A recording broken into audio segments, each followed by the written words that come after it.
Baik,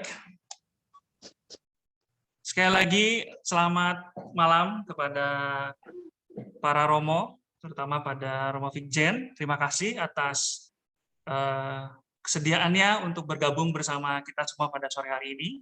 Juga kepada para Romo Dekan, Romo Paroki, dan juga Bapak Ibu yang telah ditugaskan oleh Romo Parokinya untuk terlibat di dalam acara sinode, prasinode uskup di Roma, ya. Jadi dikatakan pra karena ini mempersiapkan untuk sinode uskup di Roma tahun 2023. Pertemuan ini merupakan kelanjutan dari sosialisasi kita pada minggu yang lalu, ya, pada minggu yang lalu di tanggal 8 dan 9, yaitu di tingkat untuk paroki dan untuk kelompok kategorial, di mana pada minggu lalu kita menyampaikan bahwa mohon untuk dalam 1 minggu ke depan itu sudah dipersiapkan atau dibentuk tim prasinode di tingkat paroki dan di tingkat kategorial. Kemudian pada hari inilah tim sinode yang kami harapkan dan kami yakin bahwa tim sinode di tingkat paroki sudah terbentuk, kami kumpulkan pada hari ini untuk membicarakan dan untuk mendengarkan hal-hal teknis yang kaitannya nanti dengan apa yang harus dikerjakan di dalam tim tersebut. Nah, pada sore hari ini pertemuan kita pertama saya akan memberi kesempatan kepada Romo Fikjen, Romo Hilman untuk menyapa kita semua, lalu memberi arahan kepada kita kira-kira harapannya apa yang perlu kita kerjakan, lalu apa yang ingin dicapai, lalu semangat apa gitu ya yang mau dibangun melalui sinode ini. Kepada Romo Hilman, Romo Fikjen, saya persilahkan. Terima kasih Yogi. Selamat malam para pastor, Bapak Ibu serta saudara-saudara yang kasih. Senang sekali bahwa gerakan kebersamaan ini, sinode para uskup, itu sudah berjalan mulai di paroki dan juga di kelompok kategorial. Saya sudah dengar bahwa di paroki dan di kelompok kategorial sudah membentuk tim untuk sinode ini. Hari ini kita akan mencoba untuk mendalami bahan yang akan disampaikan oleh Romo Wahyu kepada fasilitator. Dan semoga nanti fasilitator ini bisa menyampaikannya di tingkat paroki dan juga di tingkat kelompok kategorial. Kalau ada hal-hal yang tidak jelas, bisa nanti langsung tanyakan ke DKP atau kepada Romo Wahyu atau kepada Yogi. Sehingga gerakan bersama ini semoga berjalan lancar.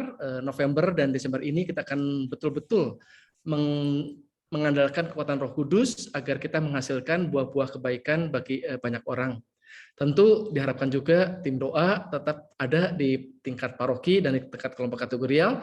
Bahan-bahan sudah dikirimkan semua, termasuk doa sinode sudah dikirimkan semua. Semoga kita bisa berdoa dengan doa sinode ini. Karena saya yakin dengan doa sinode kita akan berjalan dengan lancar. Selamat berkarya, selamat mendengarkan untuk fasilitator. Tuhan memberkati. Amin.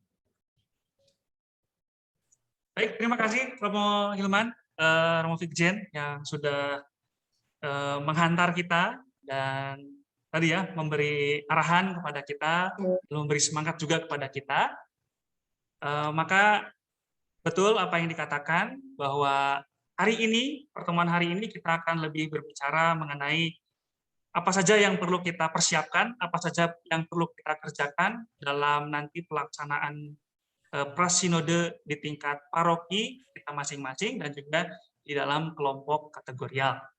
Nah, oleh karena itu pada sore hari ini bagian pertama ini nanti akan disampaikan oleh Romo Wahyu selaku ketua pelaksana teknis, ketua pelaksananya.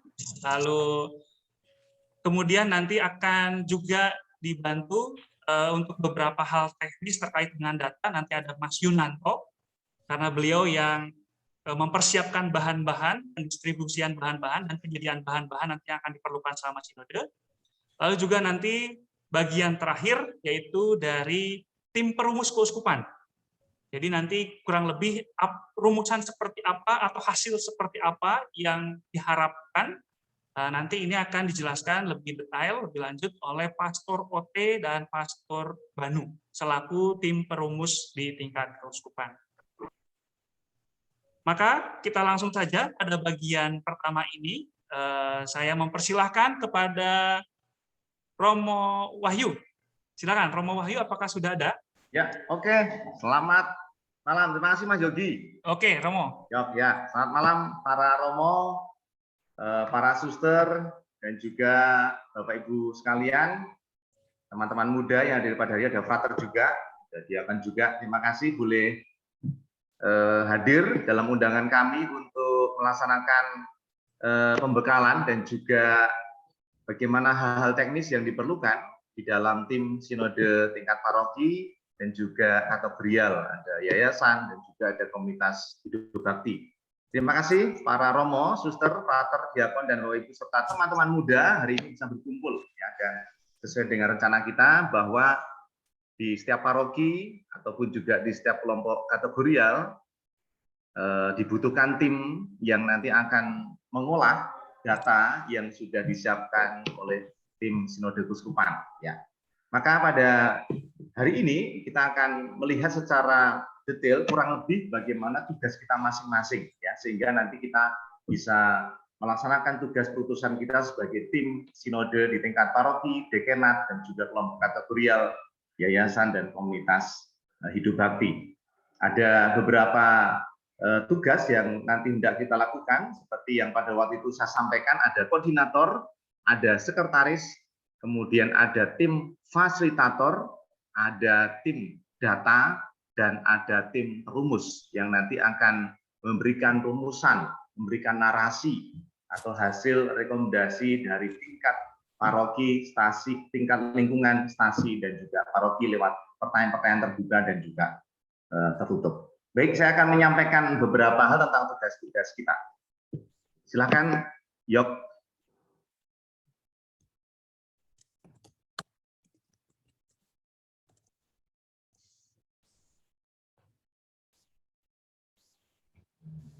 Ya, inilah Bapak Ibu, para Romo, suster, teman-teman muda, tim pelaksana sinode para uskup memang di tingkat paroki dan dekenat, tetapi juga ada nanti di tingkat kategorial, ada lembaga yayasan dan juga komunitas hidup bakti. Selanjutnya, para Romo, Bapak Ibu dan saudara terkasih, ini yang perlu diingat, ada beberapa agenda yang nanti harus kita catat di dalam satu tim, ya. Tim sinode paroki. Kita sekarang ada di tanggal 18 November 2021 ya. Kita ada di 18 November 2021 adalah pembekalan tim prasinode paroki dan juga dekenat, juga hadir dari kategorial dan juga dari kelompok organisasi dari tim prasinode keuskupan, dan hari ini kita akan melihat pembekalan dan juga informasi teknis pelaksanaan prasinode di tingkat paroki. Diharapkan setelah ini kita sebagai tim sinode di tingkat paroki itu dan juga kategorial dekenat nanti mulai kurang lebih tanggal 21 November sampai dengan 31 Desember mulai bergerak ya. Ada agendanya adalah sharing di tingkat lingkungan, stasi, paroki ya, dengan pertanyaan-pertanyaan terbuka. Di situ ada tim data, tim fasilitator paroki, ya, memfasilitasi sharing, refleksi, membantu penyebaran, membimbing umat untuk mengisi kuesioner tertutup dan menginput kuesioner tertutup di form online. Ya, nanti kita akan lihat masing-masing tugas. Ya. Mungkin Bapak Ibu sambil mencatat, nanti kita ini juga akan kita share, kita bagikan kepada Anda sekalian. Kemudian di 2 Januari diharapkan sudah mulai penyusunan narasi, ya, laporan paroki, yaitu dari tim perumus paroki. Kurang lebih apa? Yaitu menangkap inspirasi dari hasil kuesioner, ya, menangkap inspirasi dari sharing-sharing yang terbuka di tingkat lingkungan, tingkat wilayah paroki atau juga kategorial, kemudian menyusun narasi hasil tim prasinode paroki. Ya. Nanti secara teknis akan dibantu bagaimana cara merumuskan atau poin-poin apa yang perlu di dalam perumusan, nanti akan dibantu oleh Romo OT dan juga Romo Banu sebagai tim perumus Kuskupan. Kemudian kurang lebih 2 minggu ya, kurang lebih 2 minggu, 16 Januari, pengumpulan laporan tim pra Sinode Paroki ke tim pra Sinode Dekenat. Ya, jadi 16 Januari itu dari paroki sudah jadi dikumpulkan ke Romo Dekenat. Ya.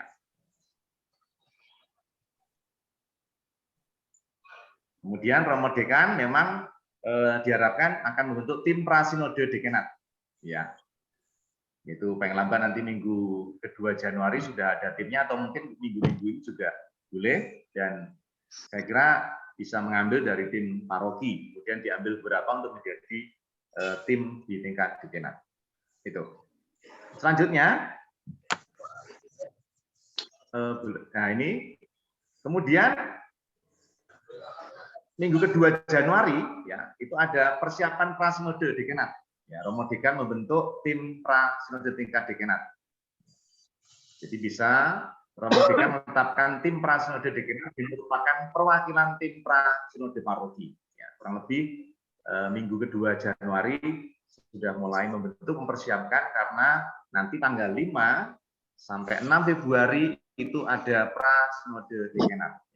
Mungkin bisa membentuk berapa orang, 5 orang menjadi tim untuk pelaksanaan tugas ini, karena pasti akan menyiapkan tempatnya bagaimana, nanti acaranya bagaimana, ya nanti untuk susunan acara akan dibantu oleh tim Sinode Kuskupan. Kemudian 5 sampai 6 Februari itu terjadilah tim Sinode pelaksanaan prasinode Dekenat. Kemudian juga kalau diperlukan pada waktu itu disampaikan oleh Romo Hilman bahwa silakan juga tim prasinode kategorial, ya, itu bisa melaksanakan sidang prasinode kategorial juga, menyusun laporan rekomendasi kelompok kategorial sesuai dengan bidangnya, yaitu rohani, sosial, yayasan, dan juga komunitas hidup bakti. Ya, jadi dari kelompok kategorial juga waktu itu sudah dipersilahkan oleh Romo Hilman untuk melaksanakan prasinode. 13 Maret 2022 diharapkan mulai penyerahan laporan prasinode Dekenat dan kategorial ke tim prasinode Kuskupan. Nah, dari tanggal 5 sampai 6 ada prasinode Dekenat kategorial, kemudian 13 Maret diharapkan sudah menyerahkan laporan. Kemudian 23 sampai dengan 24 April 23 sampai 24 April itu adalah prasinode Kuskupan. Dan nanti dilaksanakan oleh tim prasinode Kuskupan mencoba memperdalam hasil dari Dekenat dan juga rekomendasi 5 Dekenat itu. Ya, dan itu nanti tingkat Kuskupan nanti akan diundang juga perwakilan-perwakilan dari Dekanat, kita akan mengadakan prasinode Kuskupan. Begitu. Itu kurang lebih dari agenda-agenda yang semoga nanti bisa kita lakukan bersama, karena setelah itu tim Kuskupan, perumus Kuskupan akan mengirim ke KWI, ya, ke tingkat KWI, dan mereka juga nanti berproses terus sampai ke Sinode para Uskup. Itu kira-kira agenda-agenda yang nanti perlu dicatat, semoga menjadi patokan-patokan kita di dalam nanti melaksanakan sinode di tingkat paroki dan juga di tingkat Dekenat serta kategorial. Selanjutnya, Di. Nah, ini kita akan masuk Bapak Ibu para Romo, para suster, teman-teman muda, kita akan melihat job desk kita atau tugas masing-masing dari tim prasinode paroki.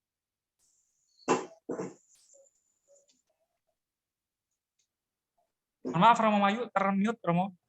Maaf Romo, suaranya mikrofonnya termute. Putus, suaranya hilang ya.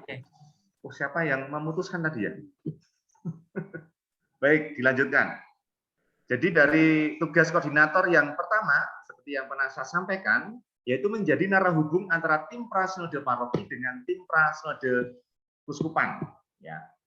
Dan nanti sebenarnya ini juga nanti akan dibuat atau digabungkan dalam WhatsApp group. Ya. Bisa juga nanti sebenarnya menjadi narahubung juga di antara nanti dengan Romo Dekan. Tetapi koordinator, nanti mohon izin para koordinator nanti akan dibuatkan satu grup, ya, WhatsApp supaya nanti ada komunikasi kalau ada pertanyaan-pertanyaan dari paroki itu nanti bisa disampaikan kepada tim Sinode Keuskupan. Yang kedua, mengkoordinir pelaksanaan tugas-tugas anggota tim prasinode paroki dan sebagai jembatan dengan DPP dan tim pastoras paroki, ya, termasuk pengurus lingkungan dan stasi. Ya, jadi koordinator ini menjadi jembatan komunikasi dalam tingkat paroki. Ya, jadi beliaulah yang memegang koordinator utama dan mencoba untuk bagaimana ketika nanti paroki bertanya sejauh mana itu nanti koordinator. Yang ketiga, bersama anggota tim menyerahkan hasil prasinode paroki ke tim prasinode dekanat. Nah, ini tadi sesuai dengan jadwal yang sudah dibuat. Dan jelas yang terakhir adalah mendukung terlaksananya prasinode dekanat sesuai arahan Romo Dekan. Ya. Maka ini nanti koordinator pasti akan menjadi narahubung juga di dalam pelaksanaan prasinode dekanat. Begitu ya. Ini kurang lebih untuk koordinator dan saya kira juga ini menjadi tugas yang hampir sama dalam setiap tugas pelayanan organisasi yaitu seorang koordinator. Selanjutnya sekretaris. Ya. Nah, ini sekretaris, Bapak Ibu, para romo, saya kira juga seperti biasa tugas sekretaris yaitu yang pertama adalah membantu koordinator, mendata keperluan tim prasinode paroki dalam hal administratif. Misalnya butuh data-data atau apa, ya, lingkungan ini siapa ketua lingkungannya, kemudian ya itu sekretaris bertugas seperti itu. Kemudian membantu koordinator berkoordinasi dengan DPP dan tim pastoras paroki, pengurus lingkungan atau stasi, misalnya bikin undangan, ada kebutuhan untuk melaksanakan diskusi, ya, atau juga FGD untuk berdialog tentang sinode ini dengan pertanyaan-pertanyaan yang terbuka. Yang ketiga, membantu memfasilitasi tim fasilitator, tim data, dan tim perumus untuk penyediaan bahan-bahan. Mungkin harus butuh yang soft hard file kuesioner, ya. Oh, ini kurang nih, perlu difotokopi lagi. Oh ya, data-data ini belum terkirim, ya. Yang online, Google Form-nya belum terkirim, harus cepat-cepat, ya. File-file sosialisasi, sekretaris harus mempunyai data itu. Ya. Supaya memperlancar proses nanti penginputan data. Yang keempat adalah membantu tim data untuk pengumpulan dan pengarsipan data di tingkat paroki yang diserahkan dari lingkungan. Nah, ini penting, ya. Jadi sekretaris mengarsipkan data. Coba nanti silahkan dalam bentuknya macam-macam, apakah dibuat pengumpulan seperti biasa, ya, atau ada masukkan ke Google Drive atau di mana, ya, supaya ini disimpan di tingkat paroki sehingga kalau dibutuhkan tadi tim perumus itu sekretaris sudah siap. Itu dari tugas pokok dari sekretaris tim sinode paroki, ya, ada 4 tugas pokok dan tentu pasti nanti berkembang sesuai dengan kebutuhan dan juga di lapangan secara praktis. Selanjutnya fasilitator, Bapak Ibu. Bapak Ibu terkasih para romo, saya kira kata fasilitator ini sama, Bapak Ibu. Dipahaminya sama, yaitu ketika kita menjalankan permenungan, misalnya pada masa Advent ini, ya, ada tim fasilitator paroki atau lingkungan, atau juga pada saat bahan-bahan APP, Prapaskah itu kita juga butuh fasilitator. Jadi peran atau fungsi fasilitator itu sama, ya, sama. Ketika ada permenungan, ada pendalaman iman, itu sama seperti itu. Jadi sebenarnya bukan hal yang baru apa tugasnya, tapi sama Bapak Ibu. Ya, secara tugas fungsi sebagai fasilitator. Beberapa catatan yang pertama adalah itu yang menjadi fasilitator dapat mereka yang selama ini biasa membawakan pertemuan-pertemuan di tingkat lingkungan. Nah, ya, kalau nanti Bapak Ibu butuh fasilitator yang banyak, ya silakan nanti juga mengajak atau memberdayakan tim fasilitator di lingkungan yang biasa membawakan pendalaman iman. Jadi begitu, bayangannya bukan hal yang baru. Yang kedua, tugasnya yaitu memfasilitasi sharing dan refleksi di lingkungan, menggali dan mengarahkan pada topik dan pertanyaan yang sudah tersedia. Begitu. Dan yang ketiga, membantu tim data dalam mencatat, mensarikan jawaban dan serik umat. Jadi di lembar pertanyaan terbuka itu ada ketika sudah sharing itu ada poin-poin, catatan-catatan yang harus dicatat. Jadi dalam tugas inilah tim fasilitator mencoba untuk mencatat poin-poin penting dalam proses diskusi atau dalam proses tanya jawab mendalami pertanyaan-pertanyaan yang sudah ada. Itu 3 hal itu, Bapak Ibu, para romo, suster, teman-teman muda, ini yang menjadi penting. Ya, jadi ada 3 hal yang menjadi tugas.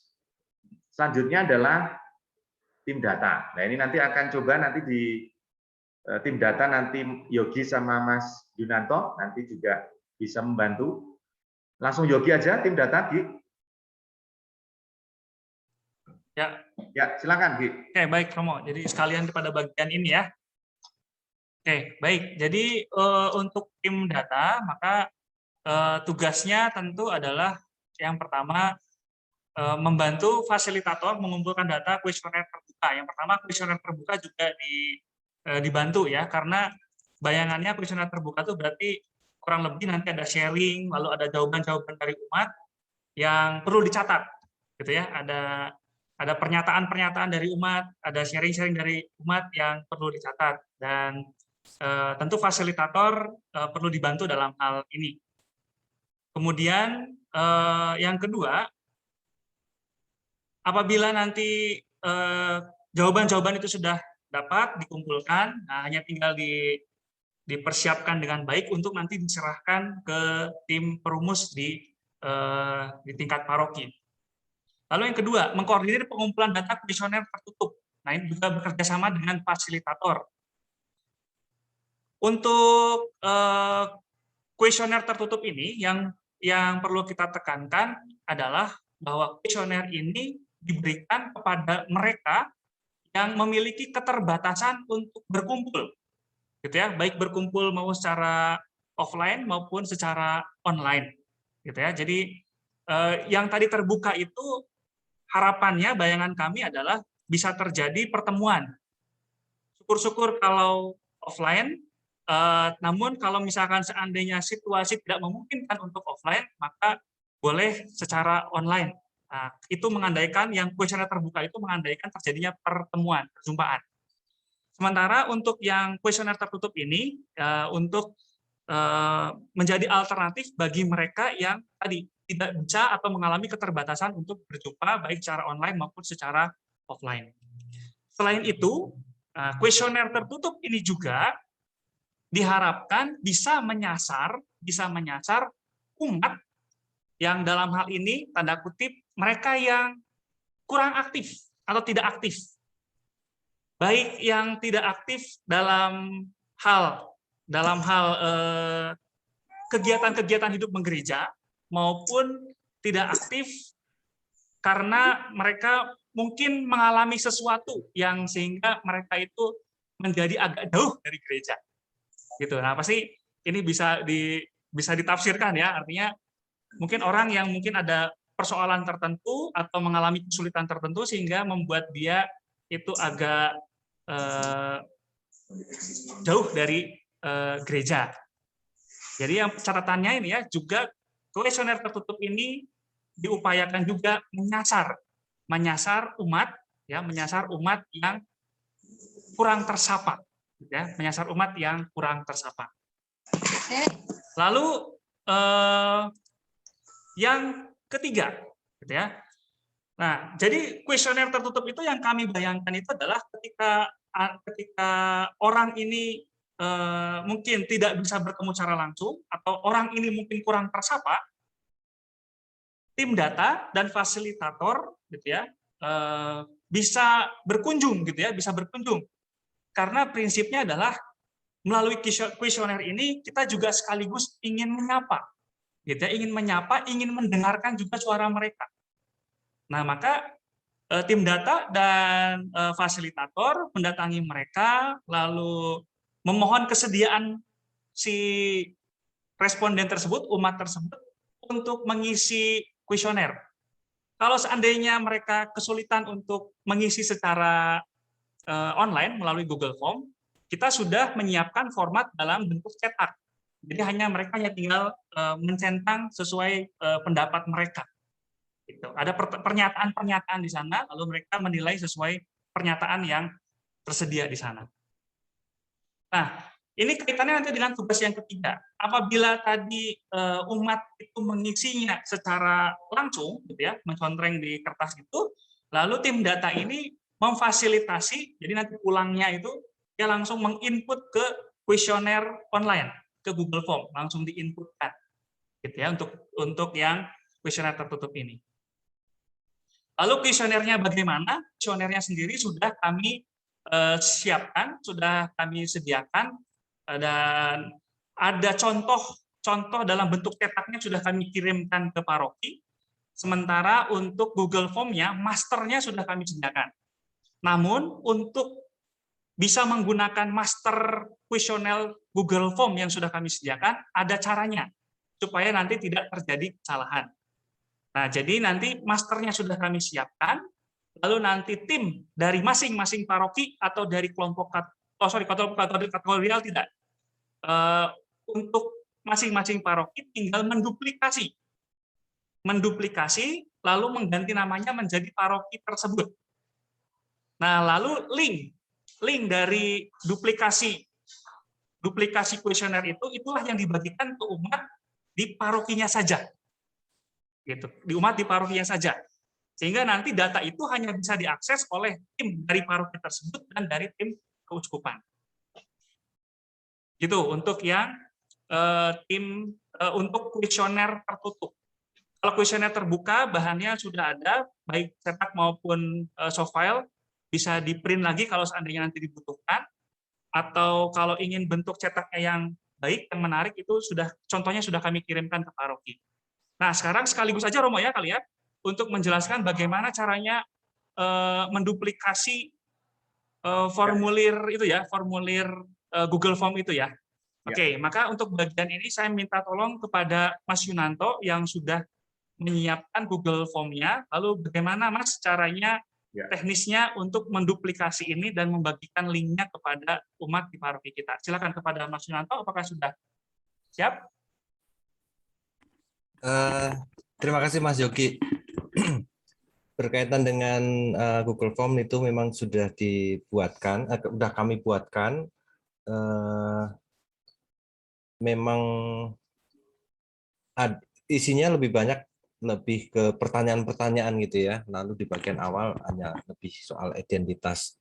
Nah, diharapkan nanti paroki-paroki bisa menyesuaikan, terutama di bagian identitas itu ya, misalnya paroki mana atau lingkungan mana. Saya kira kalau Google Form memang tidak aneh lagi ya, sudah biasa paroki-paroki membuat daftar hadir untuk misa online waktu itu. Saya kira teman-teman di paroki, para pastor, suster, Bapak Ibu atau rekan-rekan pemuda sudah terbiasa menggunakan Google Form. Tadi dari penjelasan Mas Yogi, saya revisi sedikit, jadi supaya tidak terlalu membingungkan, menduplikasi, mengcopy paste gitu ya. Jadi kami sudah coba buatkan link tersebut di tiap paroki. Kami usahakan sih sudah ada data-data yang lebih lengkap. Saya kasih contoh saja ya, supaya tidak membingungkan. Atau saya kasih penjelasan urut-urutannya.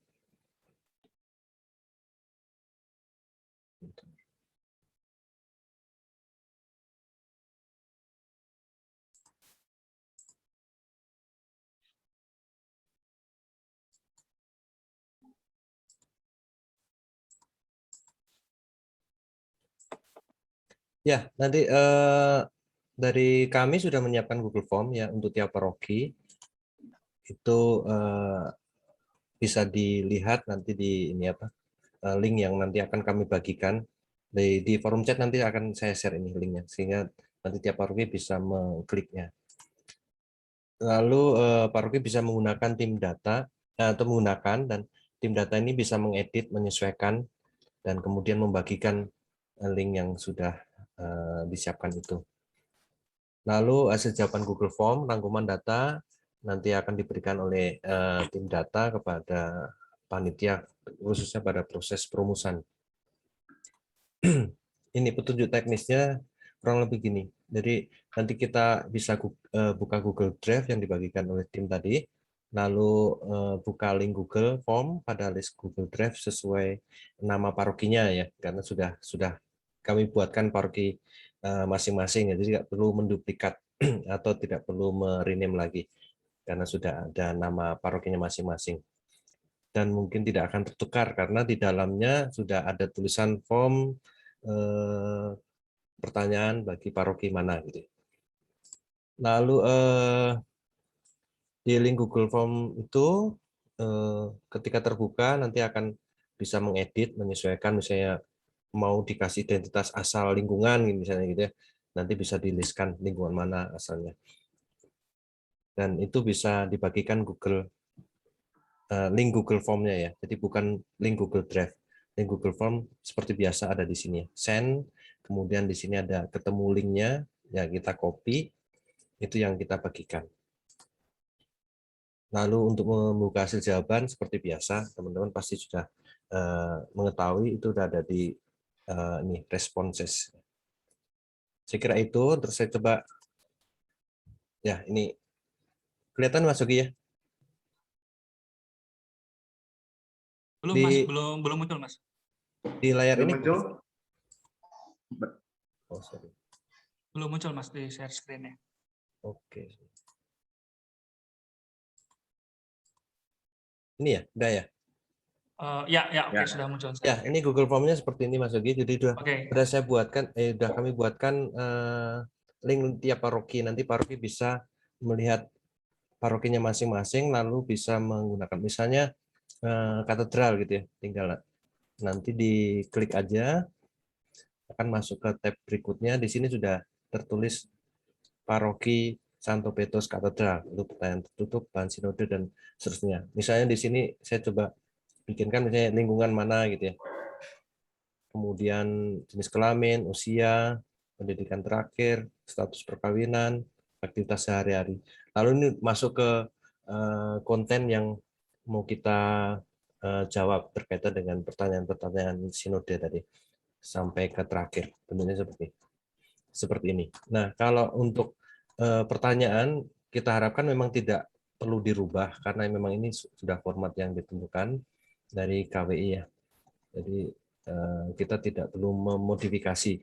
Yang perlu dimodifikasi atau misalnya ini apa soal identitas asal. Ini halaman yang bisa kita edit. Lalu kalau kita melihat previewnya seperti ini, nanti umat yang mendapatkan link dia akan seperti ini ya. Tampilannya seperti ini. Jadi asal lingkungan mana gitu, tinggal klik aja. Saya kira itu. Ketika jawaban semua, ini ada 3 layer, nanti bisa tinggal next, begitu selesai, next lagi, sampai terakhir kita bisa kirimkan. Kirim jawaban. Ya. Nah, kirim jawabannya. Langsung akan masuk ke panitia. Panitia nanti akan bisa melihat dari sini, responses ini ya. Ini belum ada jawabannya, jadi belum ada. Biasanya ada di list di sini. Saya kira itu. Terus tadi yang dikirim tuh tadi ini ya, bukan ini yang dikirim, bukan yang ini yang di-share gitu ya, bukan, tetapi ini send. Lalu kita temukan ini, mendapatkan link di sini. Linknya ini sebenarnya. Nah, ini link ini kan terlalu panjang, jadi kita bisa pendekkan dengan klik di sini, shorten URL. Nah, ini tinggal di copy aja. Ini yang dikirimkan. Entah nanti pengirimannya lewat WA, grup gitu ya, atau lewat media apapun, ini kita bisa gunakan. Saya kira itu berkaitan dengan soal Google Form, jadi tidak terlalu rumit ya, sudah terbiasa teman-teman di paroki untuk menggunakan form ini. Saya kira itu, ya. Mas Uki. Lalu kalau soal menyambung sekalian ini, berkaitan dengan bahan-bahan yang sudah dikirimkan ke paroki ya, ini kan mungkin sudah dijelaskan di surat pengantar ya. Tapi sekaligus mungkin kita mau menegaskan lagi atau mengingatkan lagi berkaitan dengan bahan-bahan yang sudah dikirimkan ke paroki. Ada yang dikirimkan via pos, moga-moga sudah sampai 3 hari yang lalu kita kirimkan. Ada yang dikirimkan by kurir. Nah, berkaitan dengan bahan itu saya minta ini Pak Endar yang yang sudah membuatkan surat dan bersama Romo Hilman untuk menjelaskan bahan-bahan itu mau diapakan gitu ya, atau apa saja sih bahan-bahan yang ada di pengiriman tersebut. Oke, baik Mas Yun. Untuk penjelasan bahan-bahan itu nanti setelah tugas-tugas ini, Mas Yun. Oke, siap. Oke, ya. Baik, Mas Yogi. Kira Baik. begitu berkaitan dengan Google Form. Baik. Mas Yogi. Ya, terima kasih Mas Yunanto terima kasih sudah ini ya menjelaskan mengenai teknis tadi penggunaan atau cara menggunakan fasilitas Google Form. Ternyata sudah berkembang. Tadi siang kita masih ngobrol-ngobrol paroki duplikasi, tapi ternyata Mas Yun udah saya buatkan aja semua. Oh, dan benar sudah terjadi. Oke, terima kasih Mas Yun. Nggak cepat soalnya. Iya, betul. Supaya lebih cepat dan lebih ya. Jadi paroki juga lebih mudah juga nanti untuk menggunakannya. Oke. Apakah suara saya cukup jelas? Jelas ya? Jelas, Mas Yogi, jelas. Ya, oke, baik. Barangkali. Oke, baik, terima kasih. Baik, dilanjutkan ya. Maka untuk tadi kembali ke soal data, kembali ke soal tim data ini, maka saya yang pertegas lagi adalah bahwa data kuesioner terbuka itu sudah ada dalam bentuk cetak, contoh dalam bentuk cetak maupun filenya bisa di-download. Ya, oke. Nanti Pak Ender bisa menambahkan soal bahan-bahan yang sudah dikirim tadi. Lalu yang kedua ada data kuesioner tertutup. Jadi yang terbuka tadi mengandaikan umat berjumpa, baik secara offline maupun secara online. Lalu yang kuesioner tertutup tadi untuk memfasilitasi umat yang kesulitan untuk berjumpa, baik secara online maupun offline, dan diusahakan juga menyapa mereka umat yang selama ini kita rasa mungkin mereka jauh dari gereja, jauh dalam artian baik aktivitasnya maupun mungkin karena ada sesuatu sehingga mereka agak jauh dari gereja. Nah, kemudian apabila kuesioner tertutup itu diisi secara manual, maka tim data memfasilitasi untuk menginputkannya ke Google Form yang tadi sudah dijelaskan oleh Mas Yunanto. Lalu untuk kuesioner tertutup itu sudah dibuat, berarti ada list 28 paroki ya, ada list 28 paroki, masing-masing paroki silahkan mengcopy, dan yang bisa mengakses itu adalah hanya tim ya Mas Yunanto ya, atau koordinatornya ya? Ya, bisa. Atau yang menerima link itu pasti bisa. Oke, ya nanti kalau WhatsApp grup koordinator itu sudah terbentuk, nanti juga akan disampaikan di sana ya Mas Yun. Oke, begitu. Jadi silakan membuka atau mengambil sesuai dengan nama parokinya. Lalu kalau seandainya bagian identitas itu perlu dimodifikasi, boleh dimodifikasi, tapi mohon bagian isi untuk tidak banyak diubah atau bahkan tidak diubah sama sekali, gitu ya, supaya sama. Kemudian linknya silakan di-share hanya untuk umat di paroki itu, gitu ya. Maka di situ tadi Mas Yun membuat kekhasan di setiap paroki sudah ada namanya, paroki ini, paroki ini.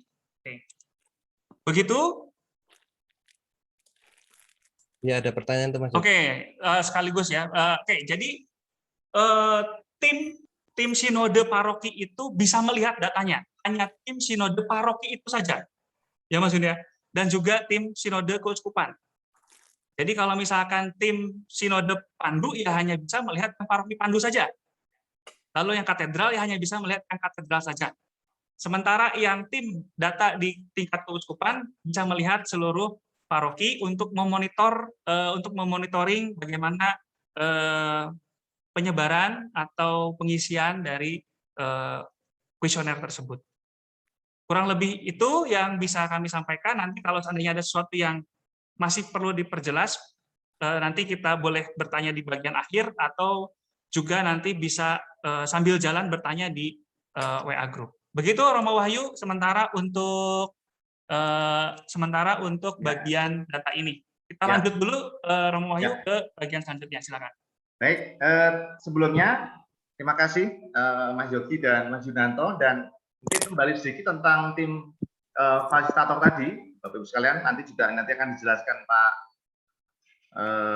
Endar ya sudah sampai di paroki saya sendiri ya. Paroki Martinus sudah nyampe, ada data peta yang terbuka dan tertutup ya. Peta yang terbuka itu warnanya apa ini, coklat, tertutup itu warnanya agak abu-abu ya, dibedakan. Nanti, nah ini Bapak Ibu sekalian, untuk pertanyaan terbuka itu hampir sama strukturnya itu dengan pendalaman iman ya.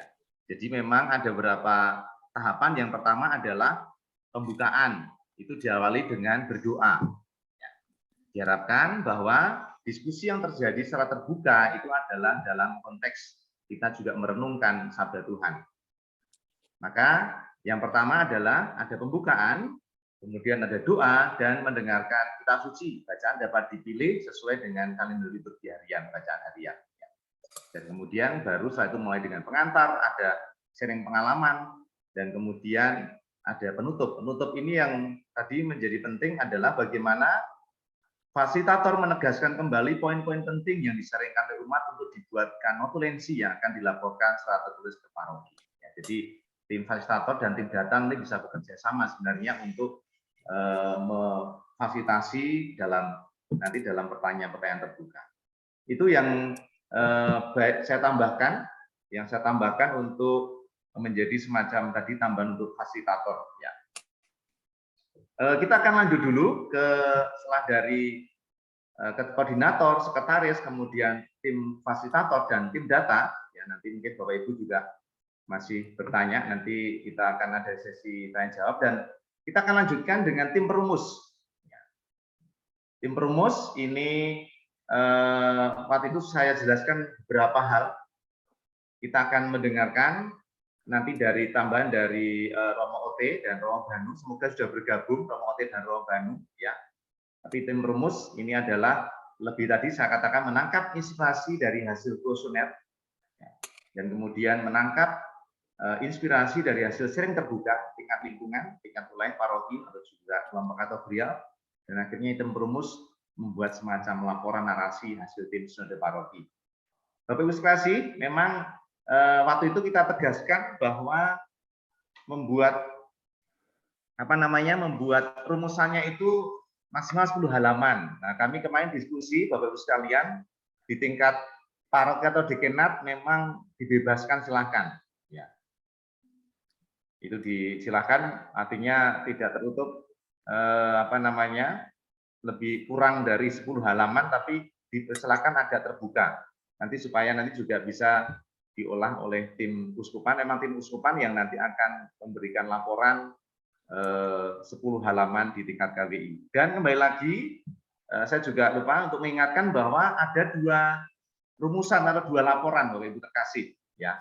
Karena di sini ada 2 tema, yaitu tema berbicara, gereja yang berbicara, dan yang kedua adalah dialog dalam gereja dan masyarakat. Jadi ada 2 laporan yang akan dibuat. Ya, jadi tidak disatukan, tapi ada 2 tema yang dibuat secara berbeda. Ya, itu yang bisa saya tambahkan. Baik, kita dengarkan mungkin juga tuntunan dan juga petunjuk untuk tim rumus, poin-poin penting dari mungkin mulai dari Romo Ote. Apakah Romo Ote sudah hadir, Di? Ada. Sudah ada. Oh ya, silakan Romo Ote. Terima kasih. Silakan. Ya. Baik, selamat malam semuanya. Sebetulnya tidak banyak petunjuk lagi. Hanya untuk para perumus nanti di paroki atau di tempat masing-masing, usul saya hanya berdasarkan pengalaman saja, itu banyak membaca hasil yang dikumpulkan dari data yang terkumpul, lalu banyak mengamati, dan ketiga itu kayak ada istilahnya intuisi ya.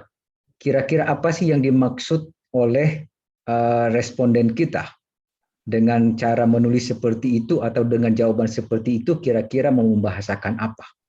Nah ini nanti intinya kan akan mendapatkan beberapa poin ini, menangkap inspirasi dari hasil kuesioner segala macam itu. Jadi banyak membaca dari hasil data, mencoba mengobservasi, karena kadang-kadang apa yang dirumuskan, apa yang dituliskan bisa meleset dari apa yang dilakukan, apa yang dirasakan, dialami oleh umat yang bersangkutan. Dan yang ketiga, kita mungkin bisa menangkap hal-hal lain yang bisa jadi tidak tertulis, tetapi itu sebetulnya yang dirasakan dialami oleh umat di lingkungan kita atau di paroki kita dan kemudian nanti ke atasnya. Itu saja sedikit tambahan dari saya, Romo Wahyu. Ya, terima kasih Romo Ote. Mungkin ada tambahan dari Romo Banu. Apakah sudah hadir Romo Banu? Hadir, suara silakan. terdengar ya. Terima kasih Romo Banu. Silakan Romo, monggo. Baik, saya dengan Romo Ote itu belum sempat bertemu untuk menyepakati sebenarnya rumusan yang nantinya datang ke keuskupan itu seperti apa. Tetapi saya sepakat dengan yang tadi disampaikan oleh Romo Ote. Jadi perhatikan hal-hal yang memang sungguh-sungguh terdapat di dalam narasi tersebut, karena menurut yang saya pahami dari sejumlah dokumen yang sudah disampaikan, yang dimaksud dengan narasi di sini adalah narasi hidup, artinya pengalaman-pengalaman yang sungguh-sungguh terjadi, begitu ya, yang sungguh-sungguh ada di dalam masyarakat, artinya bukan fiktif, gitu, bukan karangan. Nah, karena ini adalah pengalaman hasil dari kehidupan dinamika sehari-hari, tentu saja tim perumus dari masing-masing tingkatan, paroki, dekanat, dan seterusnya itu memang seperti pada Pademekum itu ya, bisa sekali lagi memilih atau menamai pengalaman-pengalaman itu seturut dengan istilah-istilah yang sungguh-sungguh mewakili. Misalnya ada kisah hidup tentang upaya dialog yang sulit, itu maka mungkin bisa dengan dua kata, kesulitan dialog atau tertutupnya pintu dan sebagainya. Saya kira kata-kata yang semacam ini itu akan sangat memudahkan tim perumus nantinya untuk menyusun ulang sekaligus merangkum semua narasi yang datang ke tim perumus di keuskupan. Ini sekaligus menggarisbawahi bahwa di dalam catatan-catatan sinode ini, proses sinode harus sederhana, mudah diakses, dan terbuka bagi semua. Artinya memang ada keinginan untuk menjadikan sinode ini efektif, akan tapi sebenarnya kalau kita mau melakukan sesuatu yang sederhana, kita harus membuat satu sistematika yang sedikit rumit ya sebenarnya. Tapi yang saya kira menjadi titik utama atau tekanan di sini adalah bahwa sinode itu adalah perjalanan bersama. Lalu ada konsultasi gereja dengan dirinya sendiri. Artinya kita semua mendapat kesempatan untuk menyumbangkan apa yang kita alami, lalu pengalaman kita itu nanti diberi nama. Nah, nama itulah nanti yang akan menjadi narasi kita bersama. Lalu kita bawa ke tingkat-tingkat selanjutnya. Itu jadi yang disebut dengan tim perumus, saya kira lalu sesuai dengan namanya ya, membuat rumusan-rumusan, nama-nama, judul-judul, ungkapan-ungkapan yang sungguh-sungguh mewakili pengalaman-pengalaman yang terjadi secara nyata di dalam sharing yang ada di pelbagai tingkatan. Saya kira secara sangat umum itu tambahan saya, Romo Wahyu. Terima kasih.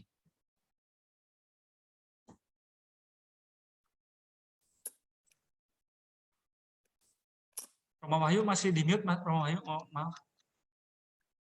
Mohon maaf.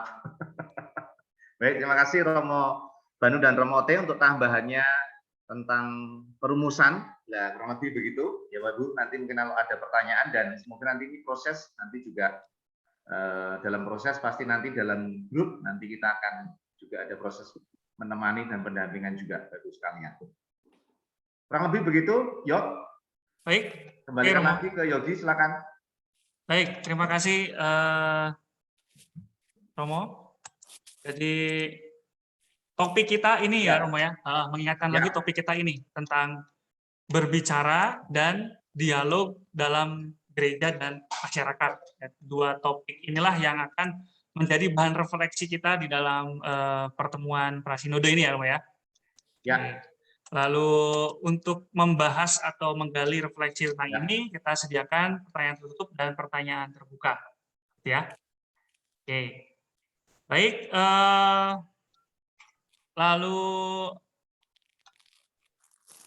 untuk bagian ini kita sudah selesai. Nah, menyambung tadi apa yang sudah disampaikan oleh Mas Yunanto, bahwa dari tim keuskupan sudah mengirim bahan-bahan ke paroki, gitu. Dan salah satunya tadi Romo Wahyu sudah menunjukkan.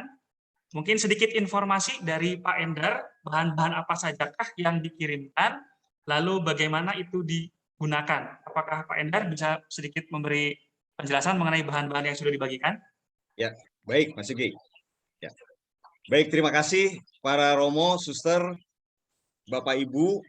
Sejak hari Senin kemarin, kami dari tim sudah mendistribusikan beberapa bahan-bahan yang menunjang pelaksanaan sinode di lapangan. Nah, yang pertama itu ada lembar doa. Lembar doa ini diharapkan dibagikan kepada umat dan khususnya didoakan di gereja selama proses sinode berlangsung. Doa ini rumusannya kita ambil dari rumusan doa yang dari Roma. Sehingga memang ini didoakan di seluruh dunia. Saya kira bukan buatan Bandung, tetapi ini mungkin buatan dari pusat gitu. Itu yang berkaitan dengan soal lembar doa. Nah, jumlahnya terbatas, tapi kalau paroki mau memperbanyak atau komunitas mau memperbanyak, saya kira mudah bisa diakses. Lembar doa ini sudah tersedia di website keuskupan. Lalu yang kedua ada poster. Poster ini sebenarnya bagian dari sosialisasi. Mudah-mudahan poster ini bisa dipasang di setiap paroki, lembaga, yayasan yang memudahkan orang untuk bisa membaca dan melihat bahwa kita saat ini sedang bersinode bersama dengan seluruh umat Katolik di seluruh dunia. Jadi poster ini sudah dibagikan juga. Nah, diharapkan bisa ditempel di papan-papan pengumuman yang memungkinkan orang bisa melihat. Lalu yang ketiga ada leaflet. Leaflet ini berisi mengenai soal apa itu sinode, temanya apa, lalu termasuk latar belakangnya kenapa kok sinode ini dilakukan, lalu tujuan yang ingin dicapai itu apa, lalu harapannya seperti apa. Jadi dalam leaflet ini berisi kerangka dasar gagasan pemikiran berkaitan dengan sinode ini. Dan tulisan ini saya kira dibuat oleh Monsinyur Anton. Nah, maka baik kalau kita bersama juga membaca untuk bersama-sama memahami soal esensi dari sinode tahun ini. Di majalah komunikasi ini juga ada. Ya, majalah komunikasi terbitan bulan November ini juga dimuat. Saya kira ini bisa diakses.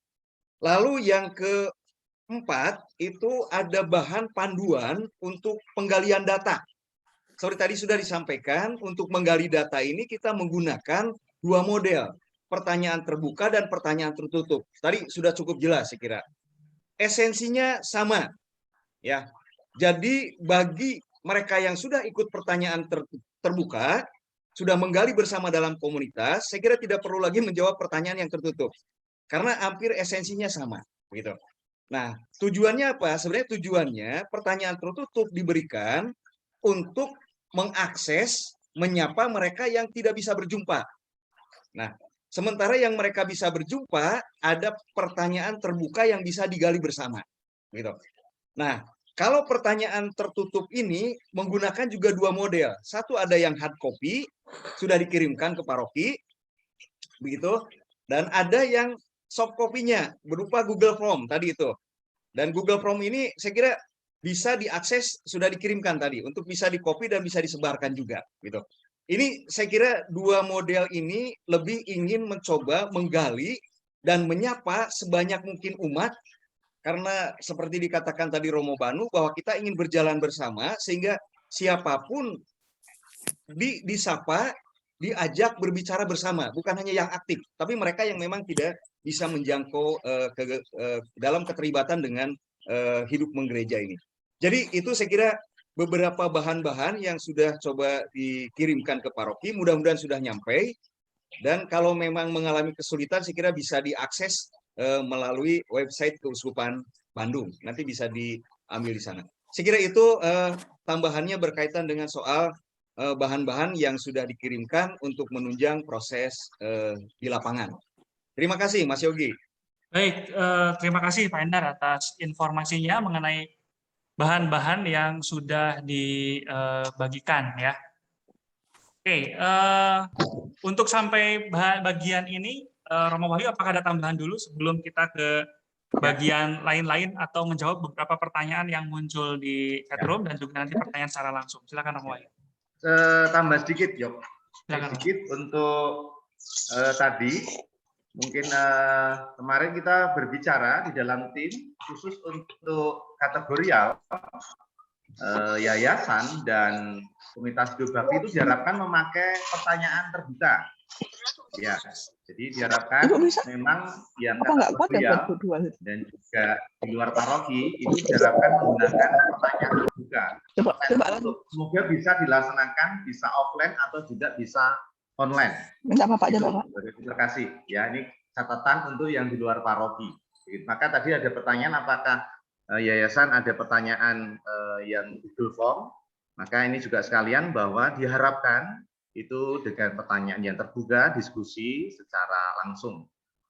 Kemudian ditegaskan Bapak Ibu bahwa dua tema itu wajib, jadi bukan pilihan. Ya, jadi dengan tema berbicara dan tema dialog kemasyarakatan itu dua tema yang harus didiskusikan di setiap lingkungan dan paroki. Begitu Bapak Ibu terkasih. Maka laporannya tadi saya katakan dua laporannya. Jadi tim rumah buat laporan dua, tema berbicara dan tema dialog dalam gereja dan masyarakat. Itu saja tambahan dari saya. Terima kasih, Yok. Baik, terima kasih Romo Wahyu. Oke, nah Romo, Bapak Ibu, kurang lebih itu informasi yang ingin disampaikan dari kami. Lalu barangkali kalau ada hal-hal yang ingin diperjelas, boleh silakan. Baik juga kalau bertanya lewat chat room supaya mudah juga untuk supaya terdokumentasi juga. Lalu yang pertanyaan secara langsung ada Pastor Frankie. Baik, Pastor, apakah mau mengawali bertanya? Silakan. Baik, terima kasih para Romo Vigjen, Romo Wahyu dan tim SC Keuskupan dan Bapak Ibu. Saya pertama mau bertanya tentang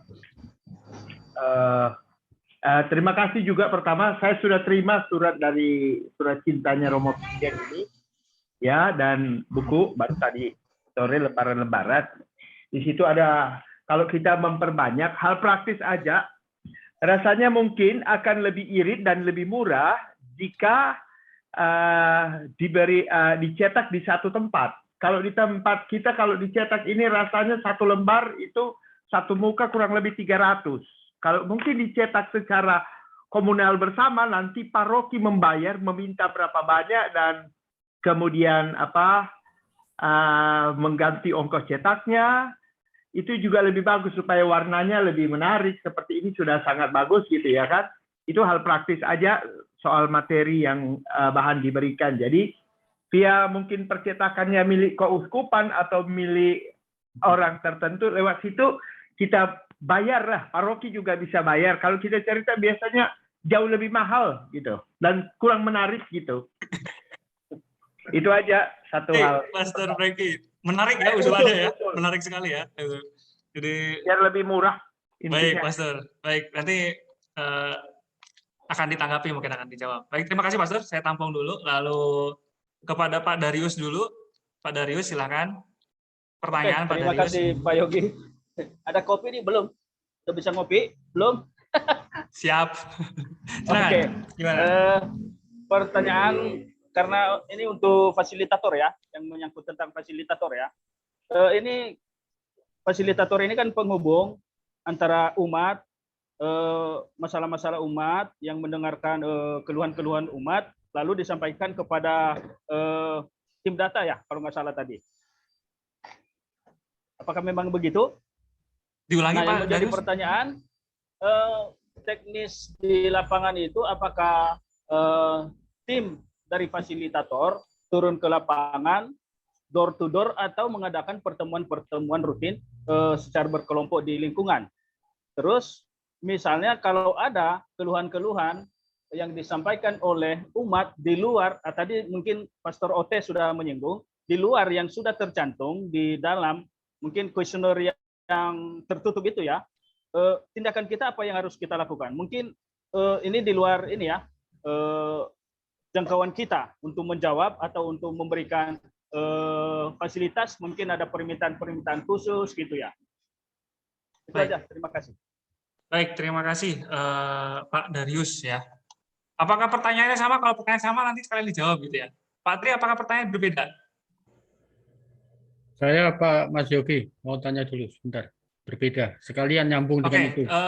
Pak Tri dan Bu Flora ya. Baik. Setelah ini baru jawab dulu semuanya. Baik, silakan Pak Tri dulu. Baik, Mas Yogi.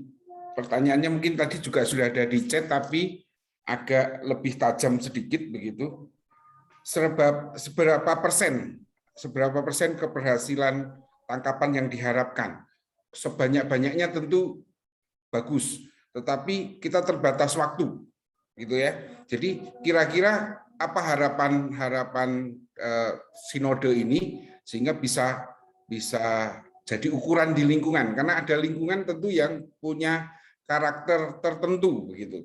Terlalu banyak pertanyaan tertutup juga mungkin tim yang menangkap data akan lumayan begitu ya, walaupun itu sudah menjadi niat bersama. Jadi kira-kira ukuran seberapa persen itu tangkapan yang bisa kita capai. Terima kasih Mas Yogi.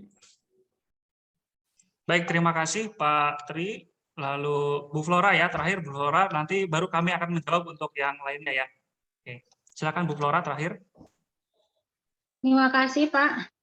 Saya mau lebih tanya ke teknis yang tim rumus data, tim data, karena saya kebetulan mewakili tim data dari Purwakarta. Yang terkait tadi yang link Google Drive tadi itu sudah dipastikan bahwa Google Form yang sudah diberi nama masing-masing paroki itu sudah bisa diakses oleh kami yang misalnya nanti menyebarkan itu atau tidak ya? Oke, itu saja itu ya. Supaya kami juga bisa akses sedikit. Terima kasih. Baik, terima kasih. Baik, sementara itu dulu ya pertanyaan-pertanyaannya. Lalu ini kebanyakan sih berkaitan dengan data ya, kebanyakan dengan data dan teknis di lapangan. Apakah dari Romo Wahyu dulu atau dari Pak Endar dulu mau menanggapi sebelum hal-hal yang lain? Ya, mungkin yang tadi dari Romo Franky bisa juga ya, nanti Pak Endar, Romo Hilman nanti apakah bisa kita akomodasi saja di Kuskupan. Nanti tinggal paroki berapa jumlahnya begitu. Itu dari Romo Franky. Yang kedua adalah tadi tentang catatan Pak Darius tadi, ya saya kira nanti dicatat saja Pak, ada yang muncul dari tim fasilitator, apa yang muncul, apa yang ada, yang terjadi dalam diskusi itu. Jadi silakan ini dicatat, ya. Artinya apa yang kemudian menjadi gerak langkah, tapi tetap tim fasilitator, ya seperti biasa harus tetap mengarahkan kepada fokus utama pembicaraan, ya supaya kemudian bisa tidak kalau ngidul malah berbicara tentang sebagian wah ini dan itu minta ini dan minta itu, wah malah permintaan ya, bukan menjawab pertanyaan malah permintaan umat begini dan itu. Tapi tetap ya fasilitator netral dalam konteks itu mencoba menajamkan tentang tema-tema yang ada. Maka sebelum masuk ke umat mungkin bagus nanti kumpul untuk saling membaca dan juga mencoba mendalami pertanyaan-pertanyaan itu ya. Itu kemudian yang tadi Pak Tri sejauh mana banyaknya memang tidak ada ini ya, kita tidak melihat secara dari panduan-panduan tidak ada sejauh mana atau persennya berapa, tetapi diharapkan bisa menjangkau sebanyak mungkin. Nah, begitu ya. Memang ini tidak ada patokan berapa persen, tapi bagaimana proses ini memang pertama-tama bukan soal hasilnya, tetapi bagaimana soal sinode ini adalah berjalan bersama dan itu terjadi dengan di berbagai paroki lingkungan semoga bisa terjangkau dan juga orang-orang yang tidak aktif itu juga bisa terjangkau. Maka ini tim fasilitator dan tim data bisa hadir di lingkungan, begitu ya. Kemudian bisa kok kira-kira ada beberapa orang yang nggak aktif ya, coba dikasih linknya atau diberi yang print out-nya yang pertanyaan tertutup dan nanti bisa kemudian bisa dibantu dalam akses di online begitu. Kurang lebih itu sih, nanti mungkin ada tambahan dari Pak Endar. Begitu Yogi, makasih. Baik, terima kasih Romo Wahyu. Pak Endar ada yang mau ditegaskan dulu sebelum menambahkan soal teknis data? Baik, yang pertama masukan dari Romo Franky saya kira akan dipertimbangkan. Yang penting bahwa data dari paroki itu yang dibutuhkan bahan apa, jumlahnya berapa. Sehingga nanti kita bisa mencoba memikirkan sejumlah yang dibutuhkan. Jangan sampai nanti kita cetak banyak, dikirimkan, lalu akhirnya tidak dimanfaatkan gitu. Nanti kita akan siap fasilitasi untuk mencetakkan gitu. Kalau soal biaya sih ya nanti kita akan koordinasi dan mungkin minta dukungan dari Romo Fikjen, saya kira apakah nanti dibiaya dari keuskupan atau paroki nanti harus nyumbang berapa, nanti kita belakangan. Yang penting kita akan fasilitasi soal ini, yang pertama itu. Terima kasih Romo Franky. Lalu yang kedua, dari Pak Darius ini bahwa esensi yang akan digali data itu pertama-tama bukan soal keluhan, tetapi realita yang ada, pengalaman yang dijumpai berdasarkan dua topik ini seperti apa, begitu. Jadi artinya bukan keluhan, bukan artinya apa unek-unek dan macam-macam, bukan juga konsep, bukan juga ide-ide, tetapi lebih sharing pengalaman yang real. Seperti tadi dikatakan, ditegaskan oleh Romo Banu, saya kira. Jadi apa yang dirasakan, apa yang dialami, itulah yang diseringkan, dikemukakan. Sehingga ini menjadi potret realita kehidupan umat di wilayah kita masing-masing. Gitu. Jadi itulah yang saya kira yang esensi dari penggalian. Buku ini lebih pada panduan untuk mempermudah terjadinya proses sharing di tingkat komunitas. Gitu. Itu yang saya kira penegasan berkaitan dengan esensi dari hasil yang didapat.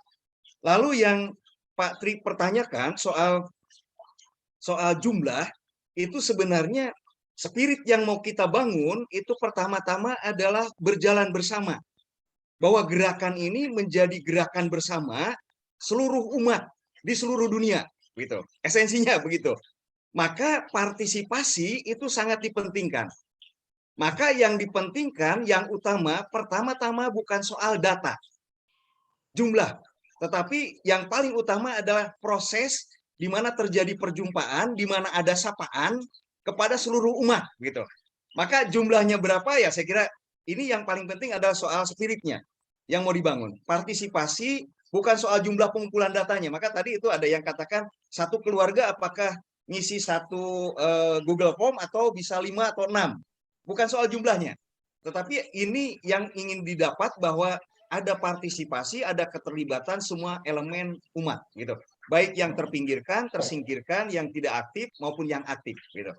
Baik yang kaya, miskin, dan macam-macam. Gitu. Ini potret kekayaan umat Katolik. Jadi spirit inilah yang mau dibangun. Saya kira mengenai jumlahnya berapa, persentase dari seluruh umat, saya kira ini tidak terlalu menjadi hal yang penting, tetapi diupayakan, tadi dikatakan Romo Wahyu, sebanyak mungkin bahwa ada partisipasi keterlibatan dari semua umat yang ada. Saya kira itu tambahan berkaitan dengan 3 pertanyaan tadi itu.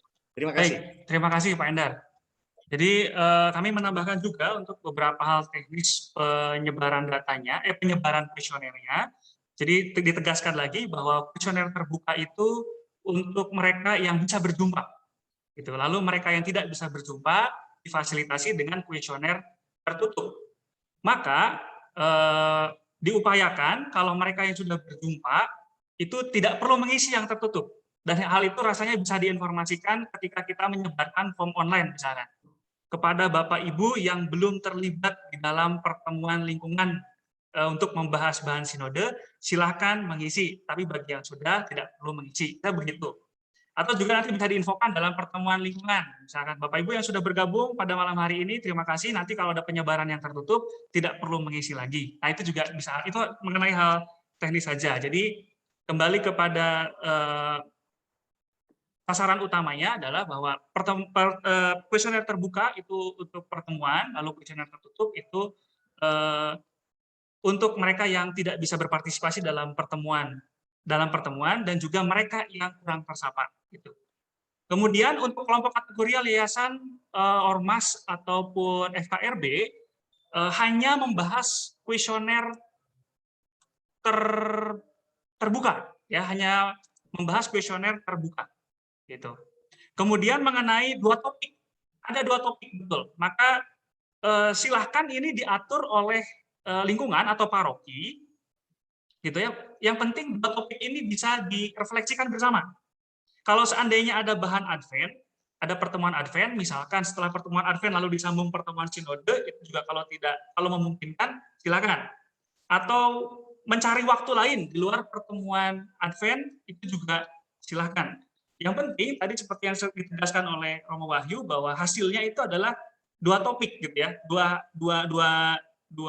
hasil, gitu ya, ada 2 hasil, topik berbicara dan topik dialog, gitu.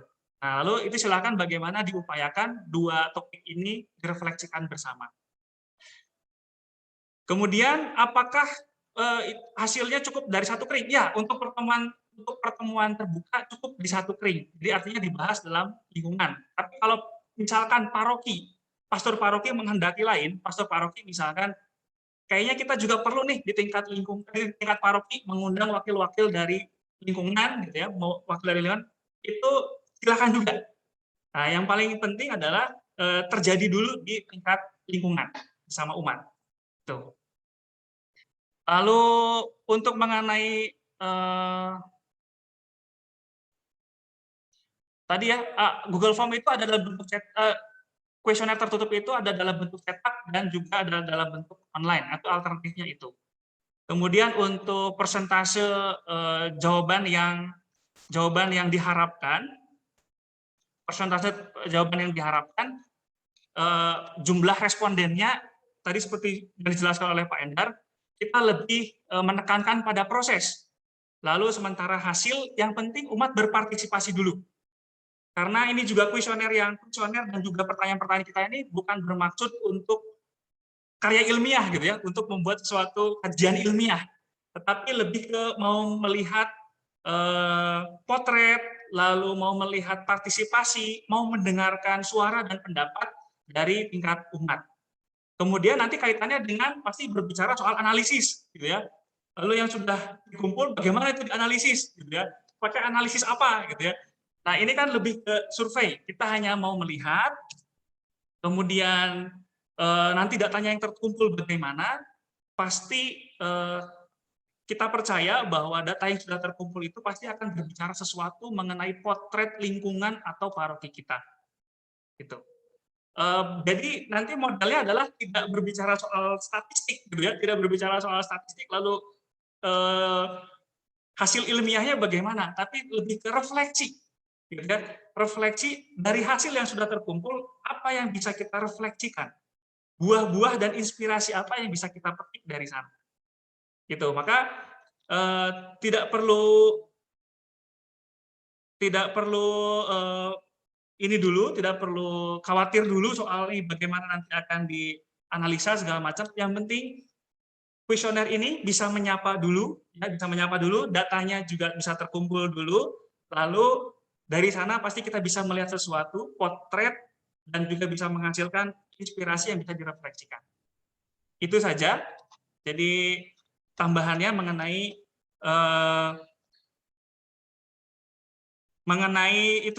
soal kuesioner dan data. Lalu mengenai tadi ya kategorial dan paroki. Ya, kategorial dan paroki. Jadi kategorial itu mengadakan pertemuan sendiri. Lalu mengenai kuesioner, nah kuesioner seperti kita sudah sepakati pada Mas Yogi, ya, kategorial tingkat keuskupan maksudnya ya? Kan ada kategorial tingkat paroki juga ada. Kelompok kategorial ini maksudnya ya. Tingkat keuskupan ya. Kategorial. Jadi kategorial yang di tingkat keuskupan, apabila sudah mengadakan pertemuan lalu membahas mengenai kuesioner terbuka, lalu kalau misalkan ada disodori kuesioner tertutup, nah maka yang di kategorial itu juga tidak perlu mengisi yang kuesioner tertutup. Gitu. Jadi kan dia di pertemuan kategorial dia ada pertemuan. Nah, kemudian di parokinya dia mendapat kuesioner terbuka. tertutup. Nah, itu tidak perlu mengisi, seperti yang kita sudah sepakati minggu yang lalu. Kemudian, kalau di tingkat kategorial itu sudah mengadakan pertemuan, hasilnya itu diserahkan kepada koordinator bidang kategorialnya. Jadi kita ada 4 bidang ya kalau nggak salah ya, Romo Wahyu ya. Bidang rohani, lalu sosial, kemudian forum biarawan-biarawati, dan juga yayasan, gitu ya Romo ya. Dibagi 3. Oh, dibagi 3. Jadi kemarin tuh lembaga dan organisasi sosial ataupun rohani, kemudian yayasan, dan terakhir komunitas di hidup bakti. Ya. Oke. Itu ya. Jadi dibagi menjadi 3 bidang itu, 3 bidang kategorial. Nanti kalau seandainya pengurus bidang kategorial ini memerlukan untuk pertemuan bersama ya kategorial di bidang itu silakan diatur oleh pengurus bidang tersebut. Tapi kalau tidak pun tidak apa-apa, karena nanti ketika sinode di tingkat keuskupan, dari perwakilan dari kategorial pun akan diundang. Begitu. Nah, kemudian pertanyaan lagi, apakah di tingkat paroki apakah juga ada kelompok kategorial? Nah, jadi yang kategorial yang kita maksud di sini adalah kategorial tingkat keuskupan. Begitu ya. Lalu yang di tingkat paroki silahkan mengikuti pertemuan-pertemuan atau pembahasan-pembahasan di tingkat basis, di tingkat lingkungan. Begitu. Kemudian yang paling penting adalah begini, apakah ada call center atau PIC? Nah, jadi nanti setelah perjumpaan ini selesai, nanti yang akan kita follow up pertama-tama adalah mengumpulkan dulu koordinatornya. Gitu ya, nanti koordinatornya kita gabungkan dulu dalam satu grup. Gitu. Jadi nanti supaya kalau ada hal-hal teknis atau ada situasi-situasi yang berkembang di lapangan, itu nanti bisa melalui koordinator menyampaikan kepada tim di tingkat keuskupan. Lalu bagaimana nanti itu kita selesaikan. Itu. Begitu ya. Jadi tentunya pertanyaan-pertanyaan kita malam hari ini itu pasti akan sangat banyak dan tidak bisa dijawab satu persatu, gitu ya. Maka nanti yang paling penting kita akan follow up-nya adalah pertama-tama kita akan mengumpulkan dulu koordinatornya, gitu. Lalu kita gabungkan menjadi satu grup, lalu nanti di sana pembahasan-pembahasan yang masih membingungkan di dalam tim di tingkat paroki itu nanti kita akan sampaikan melalui koordinator. Kurang lebih itu untuk sementara jawaban mengenai pertanyaan-pertanyaan yang muncul. Apakah ada tambahan lagi dari Romo Wahyu atau dari Pak Endar? Ya. Mas Alwi itu ada pertanyaan? Oh, ini yang tunjuk jari. Yuk. Oke, terakhir dari ya. Pak Alwi ya, dari Pak Alwi. Terakhir Pak Alwi, apakah pertanyaannya? Terima kasih Mas Yogi. Ya. Pertanyaan sebenarnya berbicara dan dialog itu kan hampir mirip. Jadi perbedaan mendasarnya apa? Itu yang pertama. Yang kedua, ini saya baca yang terbuka dan tertutup. Pertanyaan yang berbicara contoh aja. Sejauh mana gereja sebagai institusi berani menyuarakan kebenaran dan keadilan? Ini jawabnya sangat susah. Sejauh mana? Sejauh mana? Sejauh memandang atau sejauh mana gitu. Kan umat kelompok bawah jawabnya agak susah gitu. Itu yang pertama. Yang tertutup betul. Ini pengen tanya penjelasan aja. Ada banyak akses sarana saluran yang disediakan lingkungan atau paroki untuk menyampaikan aspirasi umat tentang persoalan-persoalan kehidupan bermasyarakat. Jadi yang saya tangkap bahwa di lingkungan atau paroki sekarang ini banyak akses. Betul nggak? Oke, itu ya Pak ya? Ya.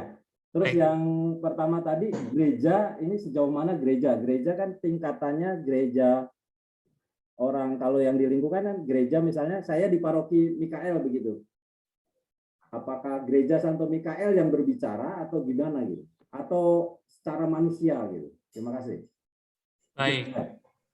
Baik, terima kasih Pak Alwi atas pertanyaannya yang lebih ke isi ya, Pak Endar dulu mungkin mau menanggapi. Pertama, kalau yang dimaksud gereja berbicara, itu lebih sebenarnya mau mencoba merefleksikan tugas tanggung jawab gereja dalam perspektif kenabian yang menyuarakan kebenaran, keadilan gitu. Nah, maka pertanyaan sejauh mana gereja hadir itu menyuarakan, berani mengatakan sesuatu yang tidak benar, yang tidak benar, yang tidak adil, dan mencoba meluruskan sesuatu yang bertentangan dengan nilai-nilai Kristiani. Nah, apakah gereja memang cukup berani berbicara tentang ini atau enggak? Nah, konsep gereja ini bisa secara pribadi, ya, di situ ada beberapa pertanyaan yang menyentuh aspek pribadi, ada sebagai institusi, gitu. Ambil contoh aja misalkan, sekarang di Gunung Ciremai, taruhlah misalkan akan ada pengeboran gas alam, begitu. Dan dampak dari gas alam ini sangat berdampak pada kesehatan masyarakat dan lingkungan. Beberapa LSM mulai bergerak, gitu ya, untuk protes dan macam-macam. Ini misalkan lah contoh ya, misalkan. Lalu sejauh mana gereja sebagai institusi juga membuat sebuah pernyataan, sebuah artinya kebijakan-kebijakan yang berkaitan untuk memperjuangkan keadilan dan kedamaian ini, gitu. Sebagai institusi misalkan. Apakah memang ini ada? Ini menjadi refleksi sebenarnya. Misalkan saja ketika waktu pemilu, gitu ya, yang mendorong umat supaya memilih, tetapi KWI membuat sebuah pernyataan bahwa memilih tidak berdosa, gitu. Sehingga ini menjadi sebuah pernyataan gereja sebagai institusi berani mengatakan sesuatu yang artinya demi kebenaran, gitu. Tidak artinya hanya ikut arus utama, tidak hanya ikut artinya supaya mencari aman, mencari damai, tetapi ada sesuatu yang dikatakan. Ada keberanian ini sebenarnya. Nah, ini refleksi. Maka kata sejauh mana ini sebenarnya lebih pada mencoba merefleksikan pengalaman secara pribadi maupun sebagai institusi. Nah, beda dengan dialog. Dialog ini kan lebih sebenarnya bagaimana kita bersama-sama menghargai keragaman, mencoba membangun relasi, baik itu di internal gereja. Internal gereja itu kan ada macam-macam. Ada hierarki, ada awam, ada religius, dan apakah relasi ini cukup baik di antara kita? Antara umat yang satu dengan yang lain, bahkan di dalam konteks sinode ini, apakah antara keuskupan yang satu dengan keuskupan yang lain, gitu ya? Nah, itu dialog internal. Lalu termasuk dialog eksternal pun, apakah dengan agama-agama lain, dengan budaya-budaya lain, maupun dengan kemiskinan. Nah, saya kira dialog ini bisa menjadi sebuah kunci untuk menghadirkan gereja di tengah masyarakat. Kalau gereja memang mau berdialog, ya, mau terbuka, mau menjalin relasi dengan budaya setempat, dengan agama-agama lain, dan termasuk juga mungkin dengan kemiskinan. Saya kira ini yang menjadi triple dialog yang selalu digemakan oleh para uskup Asia. Nah, ini direfleksikan oleh kita. Sejauh mana memang gereja itu hadir untuk terbuka membangun relasi ini. Jadi pertanyaan-pertanyaan ini sebenarnya lebih pada penuntun untuk bagaimana sekaligus mengajak umat dan gereja sebagai institusi merefleksikan kehadirannya, identitasnya di tengah-tengah masyarakat. Saya kira ini kurang lebih beberapa poin-poin yang ingin digali dari dua pertanyaan terbuka dan tertutup ini. Kurang lebih begitu, Mas Yogi. Oke, baik. Terima kasih Pak Endar. Lalu sedikit informasi saja untuk pertanyaan untuk kuesioner tertutup. Kuesioner tertutup itu adalah bentuknya pernyataan. Ya, pernyataan yang namanya kuesioner itu pernyataannya positif. Pernyataannya positif. Lalu dari pernyataan yang positif itu, bagaimana tanggapan umat? Setuju tidak? Ya. Tadi kalau dikatakan apakah di lingkungan ada banyak akses saluran informasi untuk menyampaikan aspirasi, gitu ya.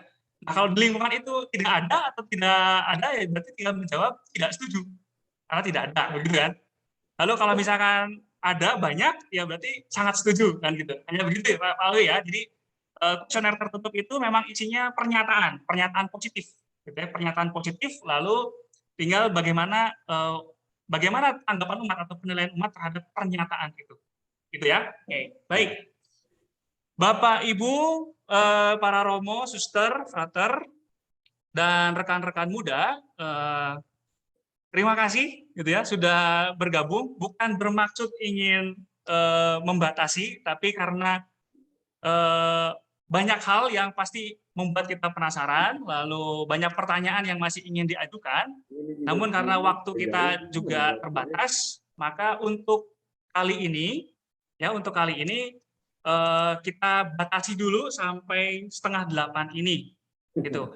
Kemudian hal-hal yang masih membingungkan, hal-hal yang masih ingin ditanyakan. Nah, ini nanti kita bisa tindak lanjuti dalam grup dengan melalui perwakilannya, koordinatornya. Kemudian nanti kalau dalam perkembangannya ke depan ternyata memang sangat membingungkan sekali, gitu ya. Sangat sulit sekali. Kita bekali lagi, gitu ya. Kita bekali lagi. Mas Yogi. Iya, gimana? Di Santo Mikael kan ada mau pertemuan fasilitator tanggal 21. Jadi sebenarnya kita harus lebih jelas gitu untuk menjelaskan ke fasilitator gitu. Itu yang problem. Karena kalau 21 tidak ada pertemuan fasilitator untuk mulai Advent, itu udah merasa menurut saya udah terlambat gitu. Gitu. Jadi takutnya kami nanti ada pertanyaan-pertanyaan banyak dari fasilitator gitu. Itu saja sih. Terima kasih.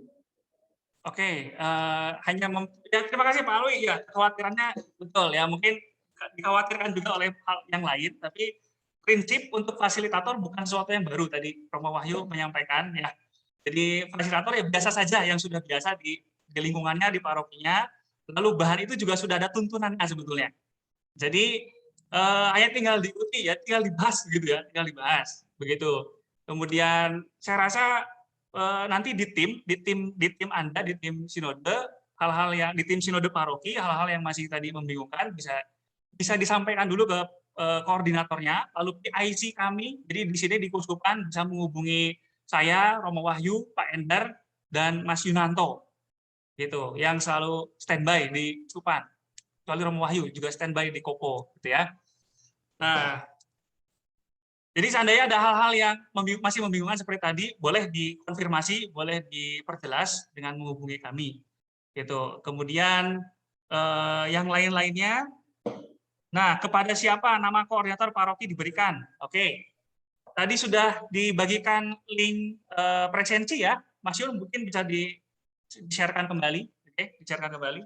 Oke, link udah saya presensinya. share. Oke ya. Baik. Terima kasih Mas Yunanto. Kemudian